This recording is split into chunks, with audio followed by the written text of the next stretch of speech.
I'm about to tell you why a lot of what you've learned about business is totally wrong, why growing bigger might be the dumbest thing you can do, and why one farmer's 1,000 square foot operation outperforms businesses 50 times its size. I'm Diego, D-I-E-G-O. I talk about profitable small-scale farming. Let's get into it. Before we get into this one, small disclaimer. The story you're about to hear is fiction. Sarah and Margaret never met. The coffee shop conversation never happened. I made up the characters, I made up the dialogue, but I based every business detail from my research into a real microgreens farm located in upstate New York. Think of it like a business case study dressed up as a coffee shop conversation. The meeting never happened, but the math is real.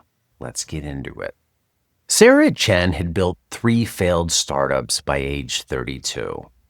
She was sitting in a Manhattan coffee shop one afternoon, staring at her laptop, showing another rejection email from investors, when an older woman sat down near her at an adjacent table. "Another expansion plan?" the woman asked, glancing at Sarah's screen full of growth projections. Sarah looked up annoyed. "Sorry? I used to make those," the woman said, extending her hand. "Margaret, I mentor small business owners now. I used to run a food business upstate." "How big did you grow it?" asked Sarah, the entrepreneur's reflexive question. Margaret smiled. "That's the wrong question, dear. I kept it at the same 1,000 square feet for 15 years. I made between $350,000 and $400,000 per year, 20% profit margins." Sarah, taking a gasp, almost spit out her coffee. "That much from just 1,000 square feet? Want to know how?" Margaret pulled out a napkin and drew 2 packages. "The first lesson," she said, "never start with what something costs to make. Start what somebody will happily pay." She sketched 2 boxes. Organic leafy greens, 5 ounces, for $7. Specialty greens, 1 ounce, for $7. Which one seems overpriced? The 1 ounce package, obviously. Wrong. They're both normally priced because they're both $7. Customers don't do math, or at least most of them don't, in grocery stores. They match patterns. $7 next to $7 feels right. Sarah frowned. "But you're selling 1/5 of the product for the same price." "Exactly. I work backward from the price point, not from the cost. My best-selling product was actually my least profitable, but it brought in customers who bought the higher-margin items." Margaret drew a formula. Starting with the target retail price, you can work backwards to store markup, your wholesale price, and the package size. Most businesses build a product and hope people will pay. I started with what they'd pay, and I built a product to fit it. Sarah stared at the napkin. "That's backwards." Margaret replied, "No, that's profitable."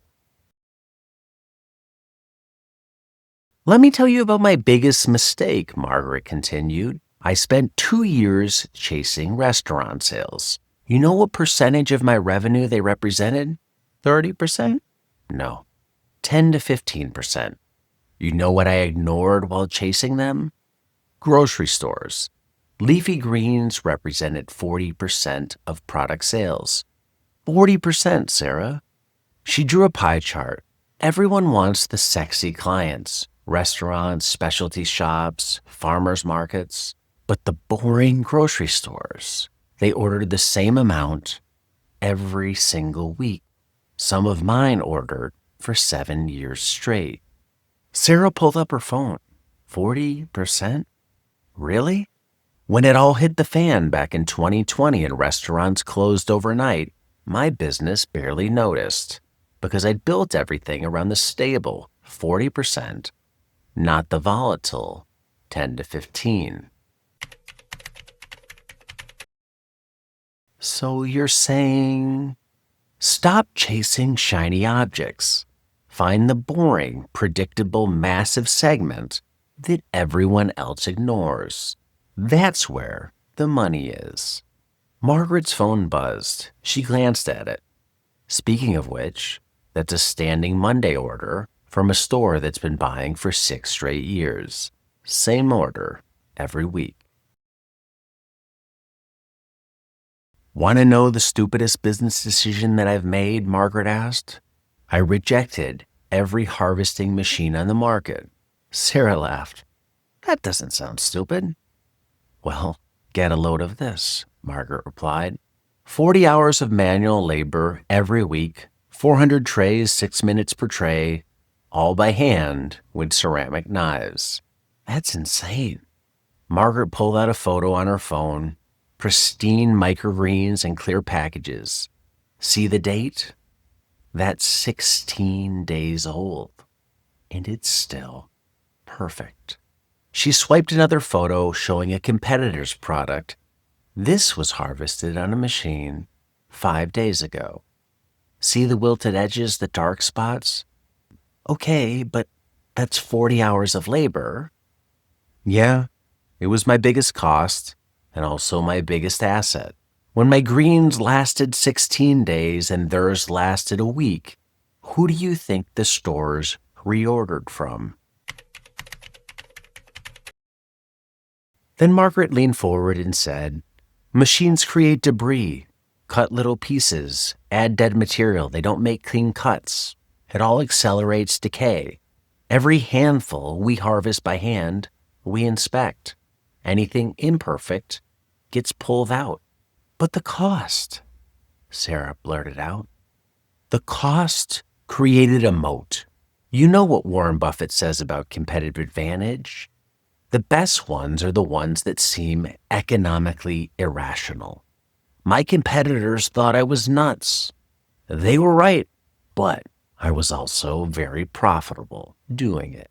Sarah sat back. You're telling me inefficiency was your strategy? Sort of. I'm telling you what looks inefficient might be your biggest differentiator. 3 years in, I had a problem, Margaret said. 5 new stores wanted to buy from me. Big orders, enough to require doubling my operation. That's not a problem. That's success, Sarah exclaimed. Is it? A new facility meant new infrastructure, shelving, cooling systems, delivery routes. And here's the thing about expanding for new customers.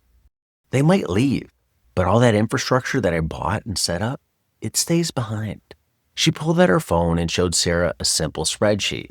My 1,000 square foot operation, 400 trays per week, maxed out, 20% margins, proven. She swiped. This is the expansion scenario. Double the size, double the costs, but double the sales? Maybe. And for how long? We don't know. So what did you do? I created a waiting list. Sarah stared. You turned down money? I turned down risk. And you know what happened? 2 of those 5 stores weren't willing to wait. They wanted someone desperate enough to expand for them. The 3 that waited, they valued what I'd offered enough to wait for it. They became my best customers. Margaret smiled. Then I did something smarter. Instead of expanding microgreens, I added mushrooms. Same delivery routes, same customers, new revenue stream. The risk was minimal because the infrastructure was already there. Horizontal expansion instead of vertical. Exactly. MIT Sloan found that companies expanding into adjacent products had 75% higher success rates than those just scaling existing operations. I learned that the expensive way. Let me show you the best investment I ever made. Margaret said, pulling out an old invoice. Buyback guarantee. Any product that didn't sell, I'd credit them 50%. That must have cost a fortune, Sarah said. 0.5% of revenue. That's it. Some years, less. Sarah grabbed the invoice. 0.5%? $500 a year to remove all of my customers' risk. You know what that bought me? One store alone ordered for 7 years, 52 weeks a year, $300 per week. That's over $100,000 in lifetime value.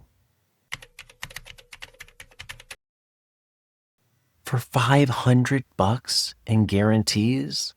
Not exactly, but for removing their fear. That's what truth costs. Almost nothing. That's what truth earns. Everything. Margaret sketched on another napkin.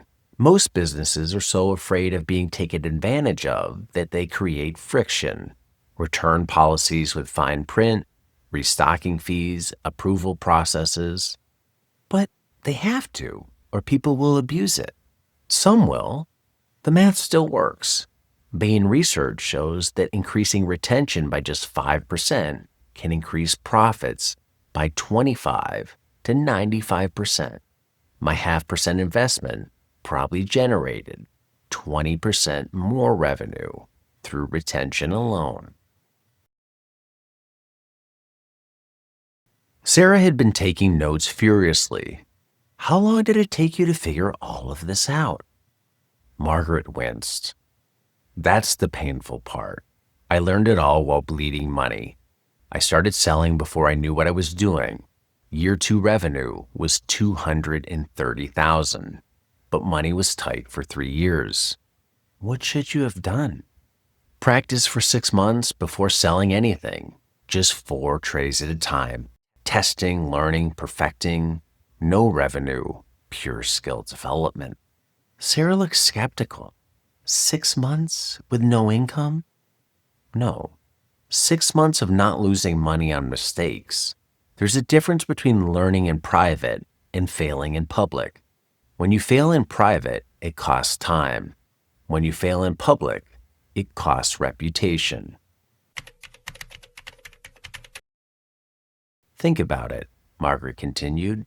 You can learn a craft on 4 trays a week in your basement. Make the mistakes, test every variable. The total investment, maybe $1,000. Or you can learn while running a business where every mistake costs real money, and real customers, and real reputation. But how do you know when you're ready? When you can consistently produce quality for 90 days straight. When you know your actual costs. When you have people who want to buy without you selling. That's when you're ready. Final lesson. After everything, labor, materials, overhead, the facility, everything, I maintained 20% profit margins. But that's impossible in food. It's impossible if you chase every opportunity. I had products that lost money, but they drove traffic. Others had 50% profit margins, and they carried the profit. The portfolio averaged 20%. She drew one last diagram. Most small businesses run at 7 to 10% margins. You know why? They can't say no to low margin volume. They think revenue equals success. Doesn't it? Revenue is vanity. Profit is sanity. Cash flow is reality. Margaret stood up. I need to go, but here's what made that 20% possible. I knew my numbers on everything. Every product, every customer, every hour of labor. And when something didn't contribute to that 20% target, directly or indirectly, I killed it. Even if it meant less revenue? Yes, especially then. I'd rather make $100,000 at 20% margins than $1 million at 2%. Sarah sat alone after Margaret left, staring at napkins, covered in diagrams and numbers. Her phone buzzed. Another investor asking about her 5-year growth projections. She looked at the expansion plans on her laptop, the hockey stick growth charts, the promises of market domination. Then she looked at Margaret's napkin calculations. 1,000 square feet, $350 to $400,000 in revenue, 20% profit margins, partners taking home almost 6 figures a year, leaving work at 5 to see their families. It's not empire building, it's life building.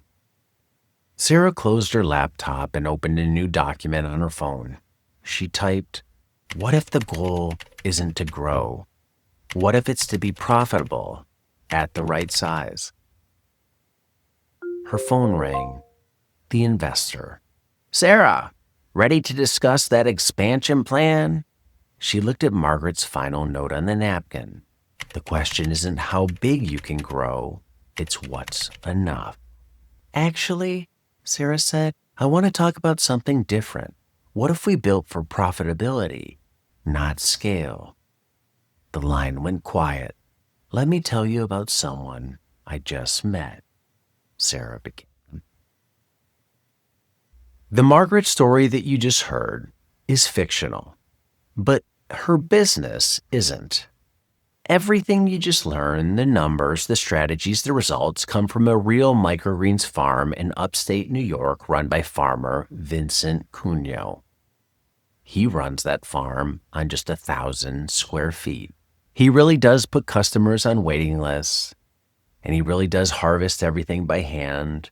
He chose mushrooms over microgreen expansion, and he really does hit those numbers and maintain that 20% profit margin. After 6 years, him and his partner take home nearly $100,000 each. At the end of the day, their share of the business. They work hard, they built something that's sustainable, and they chose enough over everything. The story here was made up, but the lessons were real. The choice is yours. What's your enough? Thanks for watching the video today. I'm Diego, Diegio. I'd love to know what you thought about this one, so hit me up in the comments below. Until next time, be nice, be thankful, and do the work.